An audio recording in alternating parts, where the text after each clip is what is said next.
నమస్తే, welcome to Telugu బాటు. ప్రస్తుతం మనతో పాటు ఉన్నారు ఉమ్మడి ఆంధ్రప్రదేశ్ మాజీ హోంమంత్రి డాక్టర్ మహేశ్వర్ రెడ్డి గారు ఉన్నారు. సార్ నమస్తే. నమస్తే.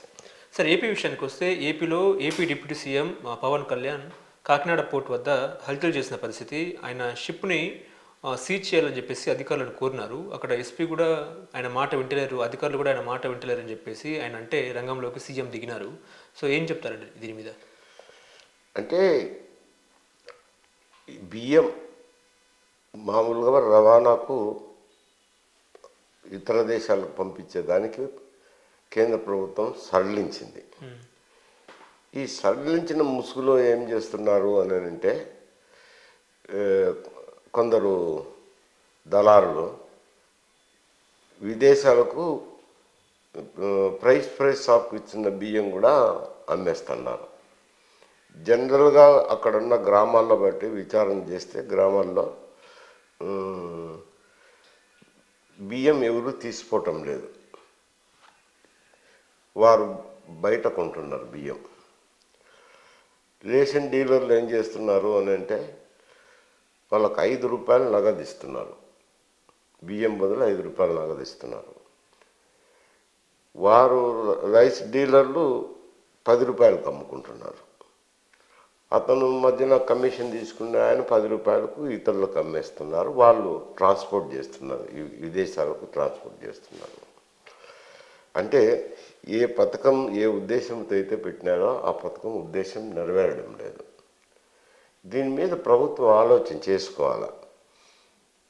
ఎందుకు అని అంటే వారు కొని ఇస్తున్న బియ్యం వారు తీసుకోవడం లేదు, వేరే ఒకవేళ తీసుకున్న వేరే అవసరాలకు ఉపయోగించుకుంటున్నారు.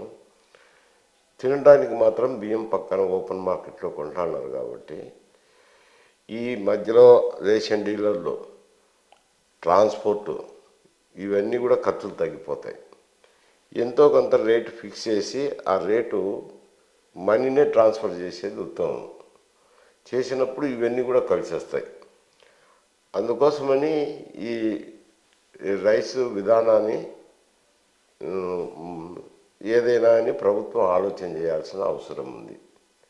అక్కడే కాదు, ఆంధ్రాలోనే కాదు, తెలంగాణలో కూడా అదే నడుస్తుంది, అన్ని చోట్ల అదే నడుస్తుంది. కాబట్టి ఒక విధంగా ఆలోచన చేసుకోవాలి ప్రభుత్వాలు దీంట్లో. ఈ రైస్ అంతా కాకినాడ నుంచి ఎక్స్పోర్ట్ చేస్తున్నారు అనేది అది ఆయన దృష్టికి వచ్చింది. ఆయన తనిఖీ చేసినప్పుడు రేషన్ బియ్యం అనేది తేలినాయి.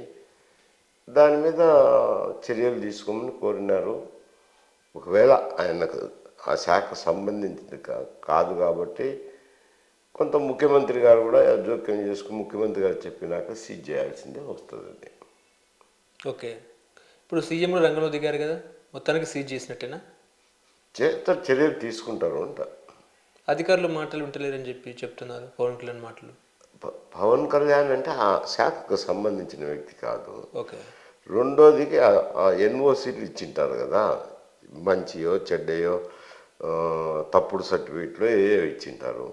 పోర్టు అధికారులు ఏమంటారంటే మాకు అన్ని సర్టిఫికెట్లు ఉన్నాయండి, మేము ట్రాన్స్పోర్ట్ చేయాలా అని అంటారు. దాని మీద చర్యలు తీసుకోవాలని అంటే ముఖ్యమంత్రి తీసుకోవాల్సింది ఉంటుంది. ఓకే.